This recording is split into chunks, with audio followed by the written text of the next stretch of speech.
నాకు కొంచెం అనారోగ్య కారణం వల్ల నేను హాస్పిటల్ అడ్మిట్ అవ్వడం జరిగింది.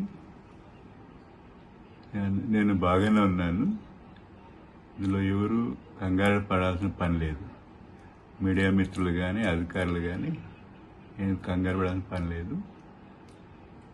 నేను డాక్టర్ డిశ్చార్జ్ చెప్పగా నేను తిరుపతికి రావడం జరుగుతుంది. ఇందులో కిడ్నాప్లు అలాంటి ఏమి ఇందులో లేదు. ఎవరు కంగారు పడాల్సిన పని లేదు. ఇందులో ఎలాంటి పుకార్లు కానీ ఎవరు నమ్మాల్సిన పని లేదు. నేను బాగానే ఉన్నాను. డిశ్చార్జ్ చెప్పగానే డాక్టర్లు నేను తిరుపతి రావడం జరుగుతుంది. ఎలాంటి పుకార్లు నమ్మొద్దండి. నాకు ఎలాంటి భయపడాల్సిన ఆందోళన అవసరం ఏం లేదు. నాకు కొంచెం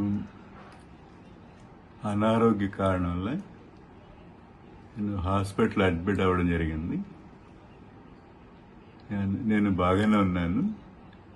ఇందులో ఎవరు కంగారు పడాల్సిన పని లేదు. మీడియా మిత్రులు కానీ అధికారులు కానీ నేను కంగారు పడాల్సిన పని లేదు. నేను డాక్టర్ డిశ్చార్జ్ చెప్పగా నేను తిరుపతికి రావడం జరుగుతుంది. ఇందులో కిడ్నాప్లు అలాంటి ఏమి ఇందులో లేదు. ఎవరు కంగారు పడాల్సిన పని లేదు. ఇందులో ఎలాంటి పుకార్లు కానీ ఎవరు నమ్మాల్సిన పని లేదు. నేను బాగానే ఉన్నాను. డిశ్చార్జ్ చెప్పగానే డాక్టర్లు నేను తిరుపతి రావడం జరుగుతుంది. ఎలాంటి పుకార్లు నమ్మొద్దండి. నాకు ఎలాంటి భయపడాల్సిన ఆందోళన అవసరం ఏం లేదు. నాకు కొంచెం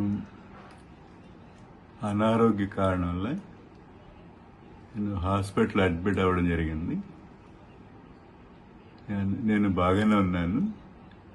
ఇందులో ఎవరు కంగారు పడాల్సిన పని లేదు. మీడియా మిత్రులు కానీ అధికారులు కానీ నేను కంగారు పడాల్సిన పని లేదు. నేను డాక్టర్ డిశ్చార్జ్ చెప్పగా నేను తిరుపతికి రావడం జరుగుతుంది. ఇందులో కిడ్నాప్లు అలాంటి ఏమి ఇందులో లేదు. ఎవరు కంగారు పడాల్సిన పని లేదు. ఇందులో ఎలాంటి పుకార్లు కానీ ఎవరు నమ్మాల్సిన పని లేదు. నేను బాగానే ఉన్నాను. డిశ్చార్జ్ చెప్పగానే డాక్టర్లు నేను తిరుపతి రావడం జరుగుతుంది. ఎలాంటి పుకార్లు నమ్మొద్దండి. నాకు ఎలాంటి భయపడాల్సిన ఆందోళన అవసరం ఏం లేదు.